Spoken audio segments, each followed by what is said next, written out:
In the last 2 years, Hollywood's been cooking some serious horror bangers. First Barbarian, then Talk to Me, The Black Phone, 28 years later, and now Weapons, 2025. A film so messed up it makes you question reality, trust, and maybe your own damn memory. Still haven't watched it? That's cute. Keep rewatching The Nun 2, I guess. But if you're actually ready for a horror thriller that bends genres, breaks timelines, and burns your brain with Reddit-fueled theories, you're in the right place. Let's break down Zack Cregger's Weapons, the movie that slaps, confuses, and like your ex's texts at 2 a.m. and importantly, why you should watch this banger. You remember Barbarian, right?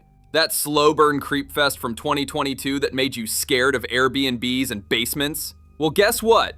Cregger's back. And this time he's brought 20 missing children, a shady teacher, and Josh Brolin in full angry dad mode. Plot? Try this. One quiet night in the cursed little town of Maybrook, 20 kids, same class, same age, just walk out of their homes. No screaming, no crying, no TikTok dance. Just gone. Their teacher? Justine Gandandi. Former scandal, sketchy past, all eyes on her. And then there's Archer, a pissed off parent who basically yells, "I told you so" for 2 hours. And yes, this chaos kicks off in the first 10 minutes. No time for boring exposition, you're thrown into the fire, and trust me, it burns. The film splits into chapters. Each follows a different character post-disappearance. No hand-holding, no narrator, just raw, messy lives unraveling. One moment you're watching a teen spiral into addiction, next you're with a small-town cop haunted by guilt, then boom, we're in a gas station with nightmarish lighting and more anxiety than your first job interview.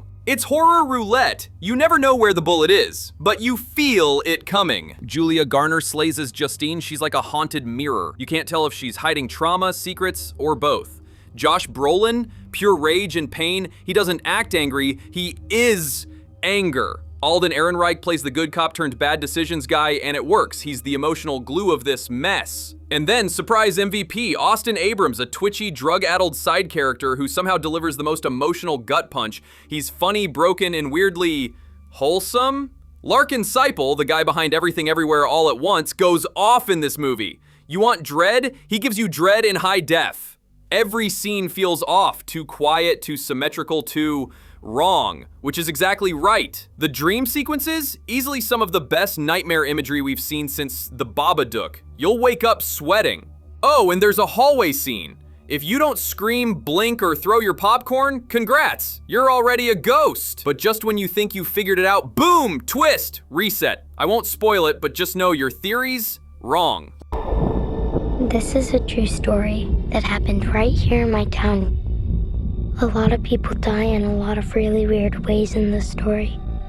Let's talk payoff. Horror movies usually blow it in the third act, either going full CGI demon or wrapping it all up with a cheesy flashback. But not here. Weapons builds to a slow, sinister crescendo that hits you in the chest. It's not just about fear, it's about loss, guilt, and the monsters we make. The ending is layered. No spoon feeding. If you're not paying attention, it'll slide right past you. So if you were planning to check Instagram mid-movie, don't. This film demands your soul. What Weapons gets so freakishly right? Let's start with what this twisted little movie absolutely nails. And I mean stabbed into your subconscious and won't leave kind of nailed it. First off, the structure. It's broken into multiple POV chapters, and no, this isn't some Tarantino wannabe edit. Each chapter feels like a different person's nightmare slowly bleeding into another.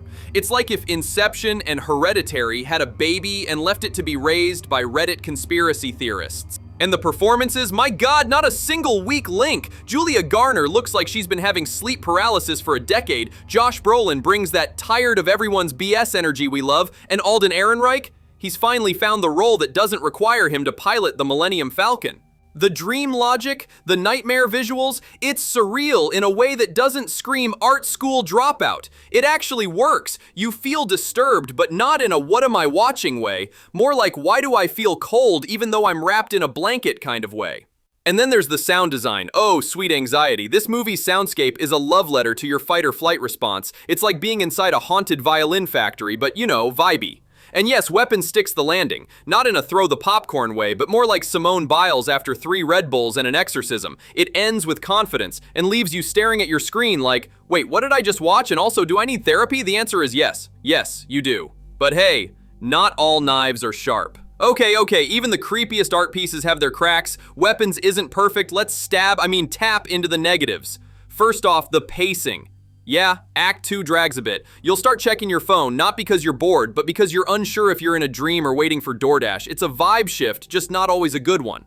Then we have character depth, or sometimes the lack of it. A few side characters enter like they're about to drop the secret to the entire plot, only to vanish like your gym motivation after January. The no clear main protagonist approach, bold move, Zack. Bold. And sometimes it works, but other times, it's like trying to pick a favorite child when all of them are in therapy. Some viewers, especially your average I just want popcorn and screams crowd, might feel a little lost in the sauce. And finally, ambiguity. If you're the kind of person who needs every question answered, turn around. Go watch Despicable Me 4. This movie doesn't handhold, it just hands you a candle and shoves you into the woods. So, should you watch it? Yes. Unless you're afraid of kids, small towns, or moral ambiguity. Absolutely, if you like smart horror, Weapons is a full-course meal. If you like dumb horror, you might still enjoy the appetizer. I will give 4.5 stars out of 5 stars. Amazing. And hey, do too, Axis. Subscribe, drop a comment, and tell me what would you do if 20 kids disappeared overnight? Wait for answers, or torch the whole town?